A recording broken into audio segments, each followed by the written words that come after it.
जैसा कहा जाता है कि पूर्व में जब राजशाही हमारे पटियाला में थी, उस समय जब घग्गर में बाढ़ आई थी, तो तत्कालीन नरेश अपनी प्रजा के सुख के लिए सर्वत्र प्रयास कर रहे थे।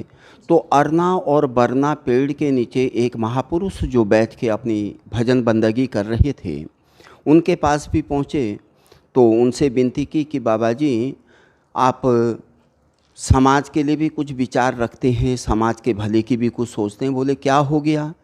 तो बोले कि भाई देखिए, घग्गर में इतनी बाढ़ आई है, पूरी प्रजा परेशान है, प्रजा दुखी हो रही है।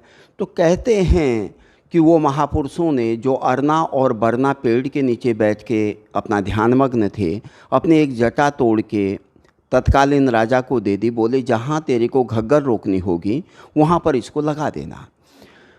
उसमें कुछ विकार उत्पन्न हुए होंगे, कुछ दिक्कतें हुई होंगी, जो भी कारण रहा होगा, तो वो थोड़ी सी शक के दायरे में होने की वजह से उस चीज़ को नहीं कर पाए।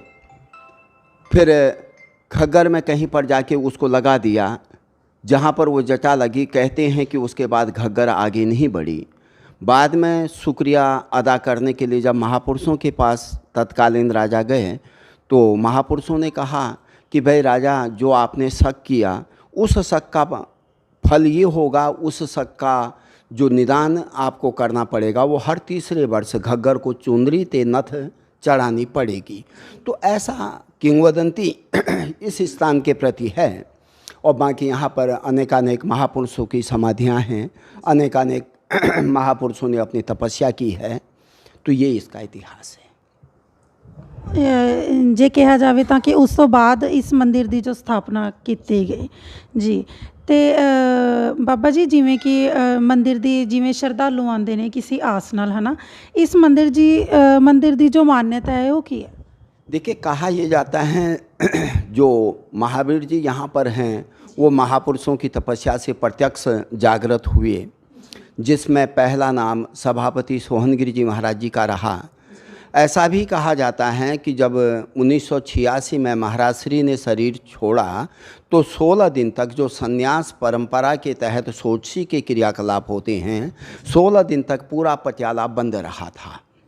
तो इतनी उनकी नेक कमाई थी, समाज के बीच में, अपने भक्तों के बीच में, अपने लोगों के बीच में इतना स्नेह उनका उत्पन्न था। तो आज भी लोग अपनी मनोकामनाओं को लेकर यहाँ पर आते हैं। और यहाँ पर महापुरुषों की तपस्या के बल पर हथौले का कर्म भी आप देखते होंगे मंदिर पे हो रहा है। तो वो लोगों को उसका आराम मिलता है। ये महापुरुषों की तपस्या का फल इसमें होगा, जिसकी वजह से वो आनंदित होते हैं, उनको अपने दुखों से निदान होता है। और पंडित जी, इस मंदिर दे विच त्योहार ने जेड़े वो केड़े मनाए जाते हैं? लगभग अपने सनातन संस्कृति के सभी त्यौहार यहाँ मनाए जाते हैं, लेकिन प्रधानतया यहाँ पर सभापति सोहनगिरी जी महाराज जी की पुण्यतिथि, अन्नकूट, जन्माष्टमी, शिवरात्रि, ये सारे कार्यक्रम मनाए जाते हैं। लेकिन प्रधान जो कार्यक्रम इस डेरे का आज के दिन है, वो महाराज श्री सभापति सोहनगिरी जी महाराज जी की पुण्यतिथि का होता है। और पंडित जी, जिमें कि महावीर जी का मंदिर तो ये है ही, है ना, जो मेन मंदिर महावीर जी का कहा जाता है। तो उस तो इलावा होर केड़े देवता इस मंदिर दे विच विराजमान ने? महावीर जी के साथ साथ भगवान शंकर जी का मंदिर भी यहाँ पर है, माता का भी मंदिर यहाँ पर है, नैना देवी का, भैरव जी का मंदिर भी यहाँ पर है, और सिद्धों की समाधि पीठ यहाँ पर हैं।